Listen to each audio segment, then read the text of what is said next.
How many types of actors are there? You would think that there are good actors and there are bad actors, or there are great actors or not so great actors, mediocre actors, successful actors, not so successful actors, overrated actors, underrated actors, undiscovered actors, overexposed actors. But in the end, it all boils down to two different categories of actors: trained actors and actors who learn on the job or are not trained in the craft of acting uh, before they start working. Hi, I'm Gautam Chintamani. This is Cinemazi Studio, and today we are going to talk about two kinds of actors, both of them trained, but trained under different tutors, under different circumstances, and in two totally different institutes that are largely responsible for giving some of the finest actors to this country. We are going to talk about actors from the National School of Drama in Delhi and the Film and Television Institute of India in Pune. What is it that makes these actors same, or what is it that makes these actors different? Are they cut from the same fabric, or do they end up wearing the same costumes more often than what they would care for? We are going to also talk about, is it really important for an actor to be trained, or what kind of training does an actor undergo in the craft of acting that makes the slightest difference in his or her work? Do join us on this journey as we relive the memories of some of the finest actors this country has ever produced, and some of them who have left a great mark on popular Hindi films. One of the greatest inventions of the 20th century, cinema, was a relatively young field by the time India attained independence. Cinema came about in the early 1910s, and India became a free nation in 1947.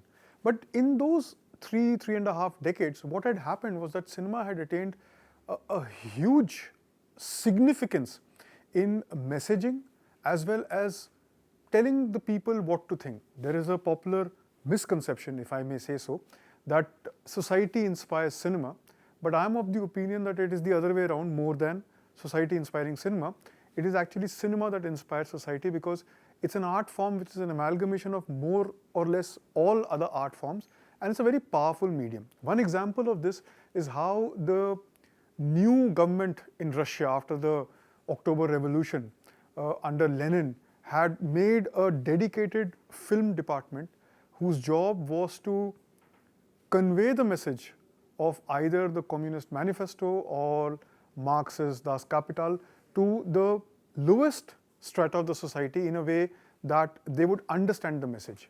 I say this because to convey this message, you also need actors, and actors are a very important cog in this wheel. I mean, if you believe what Shakespeare said, all the world's a stage, then at the end of the day, it's the actor that makes all the difference. The fact that an actor is a very important part and parcel of the medium is more or less proved from the popularity that people like K.L. Sehgal, Kanan Bala, Ashok Kumar, Devika Rani, and these kind of people enjoyed in the nascent stage of cinema in India. Later, post-independence, it was very popularly known that leading popular Hindi film stars such as Dilip Kumar, Raj Kapoor and Dev Anand embodied certain faction of India's first Prime Minister Pandit Jawaharlal Nehru's personality into their films. Now, how much of truth is there? That's a matter of debate, and it's a discussion for a completely different day. But all in all, actors are an important part and parcel. Now, in 1959, under the Ministry of Culture's guidance and under the Sangeet Natak Akademi, the chief patron was the Prime Minister of India.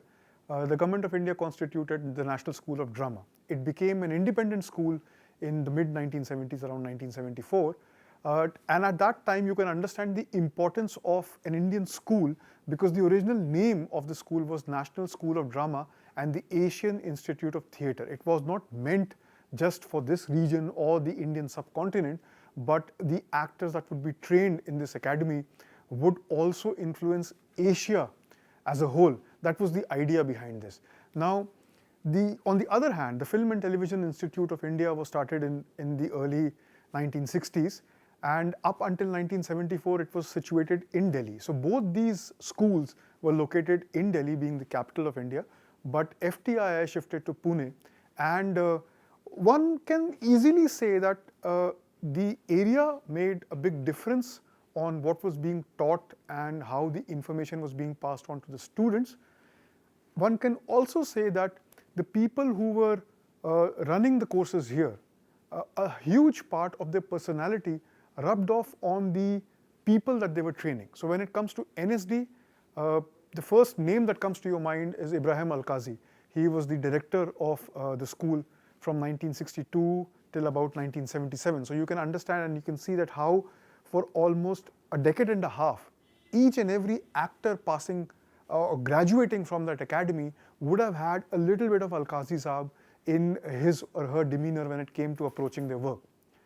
Similarly, when it comes to FTII, the greatest teacher there was Roshan Taneja, who went on to start his own academy, acting school later. And it's a known fact that for almost 3 decades, there was not a single actor or star in Bombay cinema who had not been trained by Roshan Taneja Sahab. One of the big differences when it comes to learning the craft of acting at a place like NSD and a place like FTII is also what is the ultimate medium that you're going to use your craft in. One example of this is that National School of Drama, of course, by the name suggests, is more theatre oriented and is a more immersive acting school or an acting experience for students who graduate from NSD. For them, performing plays right in front of the audience, performing street plays or doing these workshops, almost breaks down the fourth wall between them and the audience. Whereas when it comes to acting for the camera, for film, no matter how immersive you become, there is still a distance between you and the audience, and this camera which captures it all is standing in between. Does that change the way an actor approaches their craft?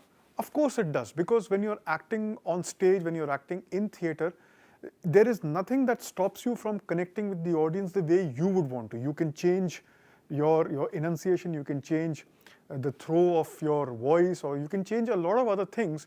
But when it comes to acting for the camera, then you have to keep all these things in mind. You have to keep in mind the direction of the light, you have to keep in mind how you need to catch the light, not miss the mark because the focus will go for a toss.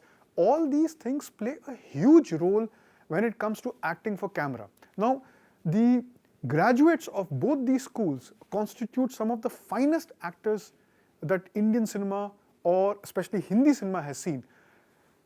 Yet there is a change, there is a difference in the style and approach of both these schools of actors. When you look at the actors that graduated from the National School of Drama, you're looking at somebody like an Om Puri, a Nasiruddin Shah, an Anupam Kher, Anu Kapoor, Govind Namdev, Irfan Khan, M.K. Raina, Manohar Singh, Nawazuddin Siddiqui, Neena Gupta, Ram Gopal Bajaj, Pankaj Kapoor. And these are just a few of the names of the students in the last 5 decades who have passed through that hallowed institution. You can see that all of them have made a successful mark for themselves on stage, in television as well as cinema. एक दिन हम संस्कृति के क्षेत्र में भी अपनी उपलब्धियों से सारे संसार को आश्चर्य में डाल देंगे, तुम देखना. And there is a marked difference when it comes to their acting. Who's this man? I'll tell you who I am. अपना खून दिया मैंने इस देश के लिए, अपनी जिंदगी के कीमती साल लगा दिए इस देश की आजादी के लिए. बापू की साथ मैंने भी लाठी खाई है 42 में. ये देखिए ये. It is also that what is in an actor's mind or what is in a student's mind when they pick and choose these institutes. One of the examples that comes to mind when you think of actors who make a conscious decision is Rohini Hattangadi. Even though she was born in Pune, she was very familiar with FTII, she was exposed to theatre at a very young age, she very specifically chose the National School of Drama to learn acting as opposed to the acting course at the Film and Television Institute. There are other actors that you would not imagine are graduates or are trained actors because of the body of work that they are known for. And one such example or two such examples are Shatrughan Sinha and Mithun Chakravarti. Now, both are graduates from the Film and Television Institute of Pune. And Mithun Chakravarti, in fact, debuted in a film directed by Mrinal Sen. He won the National Award for his first acting job in a film called Mrigaya. मैं भी छोड़ा नहीं, जब थक गया ना, मौका मिलते झट पकड़ लिया. जिंदा पकड़ना आसान नहीं है बड़ा राजा बाबू. लगता है बड़ा शिकारी है. Yet the success that he achieved with the Gunmaster series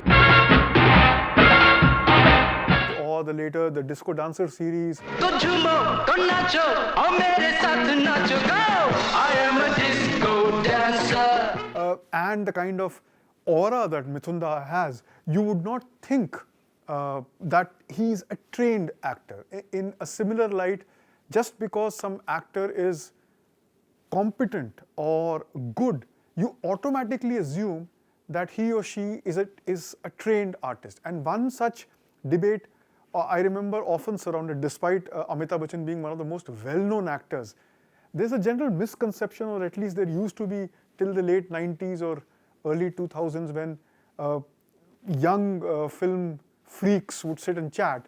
They would automatically assume that Mr. Bachchan is a graduate of FTII because of him being married to Jaya Bhaduri, who was a gold medalist from FTII. देखता नहीं अमृत तोड़ने चलेगी नहीं Or being very close friends with Romesh Sharma, who was Jayaji's batchmate from the Film and Television Institute and later went on to produce Hum, directed by Mukul Anand. ये मेरे जीते हुए पैसे हैं मैं इन्हें लिए बगैर नहीं जाऊंगा और हम इसे ले जाने नहीं देंगे भाई मेरे अगर सवाल रुपयों का है तो ये पैसे आप लोग रख लीजिए हमें पैसों की कमी नहीं चलो Or even being friendly with Asrani, because Asrani not only graduated from the Film and Television Institute in Pune, but while struggling to search for work in Bombay, he started teaching acting in FTI as well, at FTI as well. And one of his students was Jaya Bhaduri, and it was in fact Asrani, legend has it that it was Asrani who recommended Jaya Bachchan's name to Rishikesh Mukherjee when he was on the lookout for a new face. और कुछ चाहिए भाभी बोलो बोलो एक मामी चाहिए अब ओवर कह दे So what is the difference between these two varied school of actings? I think largely it has got to do with the fact that the kind of material that you were exposed to while you were undergoing training. So if you were at the NSD, you would have you would read a lot of plays, a lot of global plays. You would try and understand international theatre. You would try and understand different theatre directors or great actors, or you would also be more interested in the literature aspect of things as opposed to the acting aspect on the face of it. But when it came to FTI, even though you were exposed to cinemas, the new wave cinema, or Bergman as a filmmaker, or your Fellinis and your Antonionis or your Kurosawas, and you get the general idea. But at the end of the day, you would still be preparing yourself to act for films in Bombay. And this is the first few batches of FTI graduates, which included Vijay Arora, Anil Dhawan, Naveen Nischal, Jaya Bhaduri, Shatrughan Sinha, Shabana Azmi, Rihana Sultan, or Radha Saluja. And that group, you would essentially be preparing yourself for Bombay cinema, and this was a time where the new wave had just started to take off, but the parallel cinema movement, which totally came into its own with Shyam Benegal's films in the mid-1970s, and then later Saeed Akhtar Mirza, Govind Nilani, Sai Paranjpai, and that ilk of filmmakers in the 80s, you would only be dependent on commercial films as far as acting jobs went. So you would be in this strange quandary where you are watching a Kurosawa film or you are watching a Bergman film, you are impressed with Toshiro Mifune or that kind of acting, and at the end of the day, you know that no matter how hard you try, you might have to go back and act not as the lead, not as the second lead or any decent character, but just a comedian. Now, Rakesh Bedi, one of the finest actors, is a graduate of Film and Television Institute, Pune. In fact, Rakesh Bedi also featured in Vidhu Vinod Chopra's initial films, or he also featured in Kundan Shah's initial films, and they were all students at FTI. So you understand the dichotomy that you're acting thinking that you're the greatest thing, because that is what an acting course also, in terms of building confidence, does to you. But at the end of the day, when you go to Bombay, you're relegated to these roles. A lot of things have changed since the golden era of the acting graduates of National School of Drama and the Film and Television Institute of Pune. More platforms have emerged, more exhibition outlets have emerged.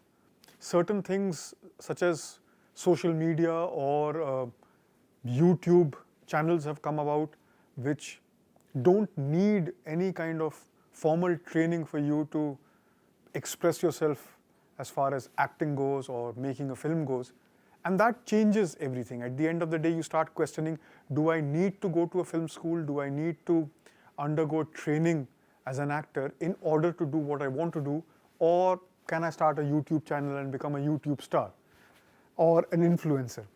In between all these things, the fact that some of the finest actors and some of the finest histrionics that was seen on the Indian screen came from people who were trained at these two institutes changes everything. There are millions of people who still dream of going to NSD or studying at the FTII, and there is a need for that dream to be fulfilled, because at the end of the day, art and expressing yourself is a very personal medium, and if some place, some institute, some teacher can help you sharpen your skills or become a little more confident of your craft, then more power to you. I hope you enjoyed watching this episode of Cinemazee Studio.